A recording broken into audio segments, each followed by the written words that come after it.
بسم اللہ الرحمن الرحیم۔ السلام علیکم۔ امید ہے کہ آپ سب خیریت سے ہوں گے۔ آج کا ٹاپک شروع کرتے ہیں۔ اگر یہ ویڈیو اچھی لگے تو اسے لائک کریں، سبسکرائب کریں اور اپنے دوستوں کے ساتھ شیئر کریں۔ ایک جزیرہ نشین مرد کی توبہ۔ حضرت امام زین العابدین علیہ السلام سے روایت ہے کہ ایک شخص اپنے گھر والوں کے ساتھ دریا کا سفر کر رہا تھا۔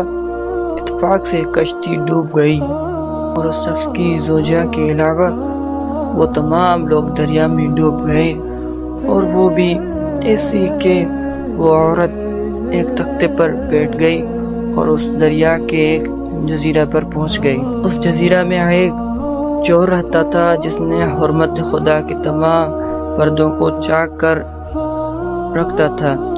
ناگہاں اس نے دیکھا کہ وہ عورت اس کے پاس کھڑی ہے۔ اس نے سوال کیا کہ تو انسان ہے یا جن؟ اس نے کہا انسان ہو۔ چنانچہ وہ چور بغیر کچھ بولے ہی اس عورت کے بغل میں اس طرح آ بیٹھا کہ جس طرح مرد اپنی زوجہ کے پاس بیٹھتا ہے، اور جب اس نے عورت کی عزت پر ہاتھ ڈالنا چاہا تو وہ عورت لرز گئی۔ اس چور نے کہا تو ڈرتی کیوں ہے، پریشان کیوں ہو گئی؟ وہ عورت بولی کہ خدا سے ڈرتی ہوں۔ اس چور نے کہا کہ کبھی اس طرح کا کام انجام دیا ہے؟ تو اس عورت نے کہا نہیں، بخدا ہرگز نہیں۔ اس شخص نے کہا تو خدا سے اس قدر خوف زدہ ہے حالانکہ تو نے ایسا کام انجام نہیں دیا ہے، اور میں جبکہ تم کو اس کام پر مجبور کر رہا ہوں، خدا کی قسم مجھے تو تجھ سے کہیں زیادہ خدا سے ڈرنا چاہیے۔ اس کے بعد وہاں سے اٹھا اور اپنے گھر چلا گیا اور ہمیشہ توبہ و استغفار کی فکر میں رہنے لگا۔ ایک روز راستہ میں ایک راہب سے ملاقات ہوئی۔ دوپہر کا وقت تھا، چنانچہ اس راہب نے اس شخص سے کہا دعا کرو خدا ہمارے اوپر بادلوں کے ذریعے سایہ کر دے کیونکہ شدت کی گرمی پڑ رہی ہے۔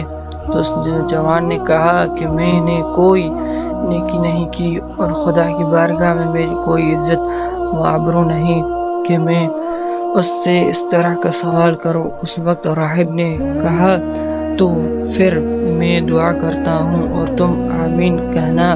اس جوان نے کہا یہ ٹھیک ہے۔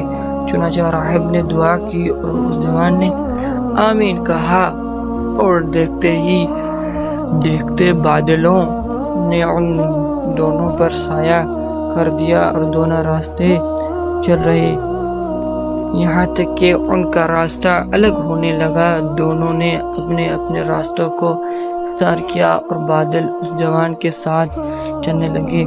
چنانچہ یہ دیکھ کر اس راہب نے معتجب ہوا ہو کر کہا تو مجھ سے بہتر ہے، تیری ہی وجہ سے دعا قبول ہوئی ہے نہ کہ میری وجہ سے۔ اور اس جوان سے اس لیے حالات دریافت کیے۔ چنانچہ اس نے عورت کا واقعہ بیان کیا۔